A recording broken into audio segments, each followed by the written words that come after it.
Hey everyone, welcome back to another video. Wave 4 for Mario Kart 8 Deluxe is finally out. And honestly, it's a pretty solid one.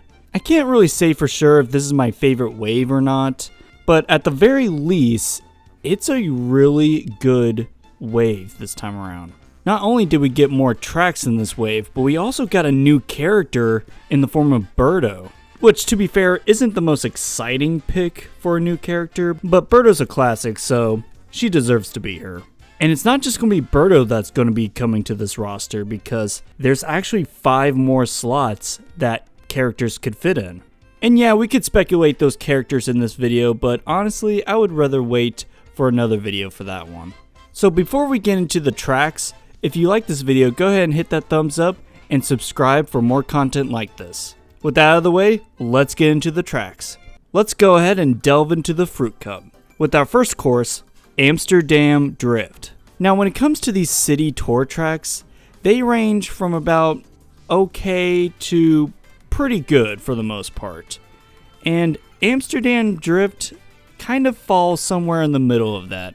I don't find it too interesting other than this underwater canal drive that you get to go through. That's pretty cool, but other than that, yeah, there's not really anything too crazy about this track. I mean, I liked it when I was playing through it, but it doesn't really leave much of an impression outside of it. Up next is Riverside Park from the GBA. Now, I'm not gonna lie, this is probably one of my favorite GBA courses. Now, it's not crazy or anything, but I don't know, I kind of like the simplicity in this one.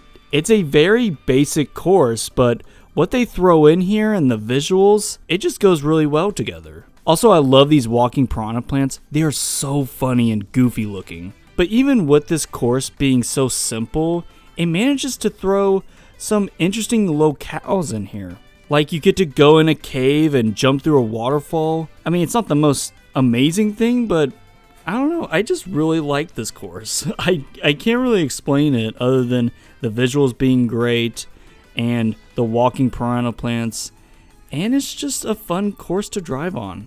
Up next we have DK Summit from the Wii. For whatever reason, DK Summit, while I really liked it on the Wii, for some reason it just didn't rank that high on my list for whatever reason.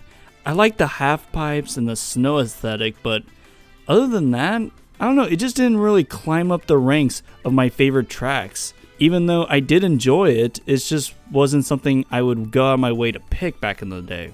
However, in Mario Kart 8 Deluxe, something changed. I really like this course. I like it a lot more than when I played it back on Wii. I can't really explain why. For one, I mean, the graphics are much better. Overall, it just seems more clearer than it was on Wii. Which isn't saying much because, I mean, look at this. But the track has so much going for it. It has this half pipe section. It has these snowy hills that you can do tricks on. It has Shy Guys on snowboards. And it also has these dangerous curves that I often fall off of. It's just a really good track, and the more and more I play of this track, the more I like it. And finally for this cup, we have Yoshi's Island. Guys, I think we have a winner. Yoshi's Island is probably one of my favorite Mario Kart courses, and a lot of that does have to do with the presentation. But can you blame me? Look at this thing! Not only is it one of the most gorgeous tracks, it's also one of the best sounding tracks we have. This arrangement of Yoshi's Island theme is amazing. You could tell that they had a field day with this song, and the live instruments really elevates this. In this course, there's so much variety. There's underwater sections, there's gliding sections, you're climbing up mountains, you're going through clouds, and you have these classic Yoshi Island characters and enemies. Even the backgrounds are gorgeous and brimming with life. The finish line is even Yoshi's house. They even went above and beyond with the sound effects, at the beginning and end when you finish this course. And the coins are Yoshi coins. This is one of the best tracks. It doesn't even come close, man. There's just so much love and care put into this. And I like Yoshi's Island and all, but it's not like my favorite thing in the world. But this Oh my goodness, this is incredible. This is the best representation of Yoshi's Island in any other Mario game, honestly. It's so well done. The next cup is the Boomerang Cup. And our first course is another tour track, so get ready for that. Bangkok Rush. I kind of feel the same way about this track as I do with Amsterdam Drift. It's an okay tour city track. Nothing really too special here either. I do like that you get to drive on tents, and I do like that you can bounce on certain tents like you can on Mushrooms and Mushroom Gorge. I do like the section when you're driving through the canal. That's pretty cool. I do like that, where you're using the boats as ramps. I like that. That's pretty neat. But outside of that, it's hard to remember what else goes on in this track. It just kind of feels like another city track. Not to say that there isn't any interesting locales or shortcuts. There is. And I think I like this one more than Amsterdam Drift, but not by much. I wouldn't go out of my way to pick it necessarily, but that doesn't make it a bad track either. It's still pretty good. It's just nothing to write home about for me personally. Alright, up next we have Mario Circuit, because we need another Mario Circuit in this game. And this is from the DS. So, why another Mario Circuit? Especially from the DS. If you can pick any track from DS, Airship Fortress is right there. I'm just saying. But seriously, Mario Circuit from the DS is a fun track. It's a solid, good track. I don't remember the piranha plants shooting fireballs. I can't remember if that was on the DS or not. But I can tell you for sure that the Wiggler wasn't there. I mean, the Wiggler there is pretty cool. I haven't really run into Wiggler much in my playthrough, but hey, I mean, that's interesting. I might sound a bit more negative towards this track, but I actually do like it. It's just, there's not really much to talk about outside of it being a pretty good track. I do like it visually, but it's a pretty simple track. Next up, we have Waluigi Stadium. Now, I remember this stadium specifically from Wii, and I didn't really like it then, probably because of the way it looked, and I mean, Wii's graphics are just not good looking back at it, but Waluigi Stadium is really good. I really like this track. Normally, I don't like the BMX dirt bike looking tracks.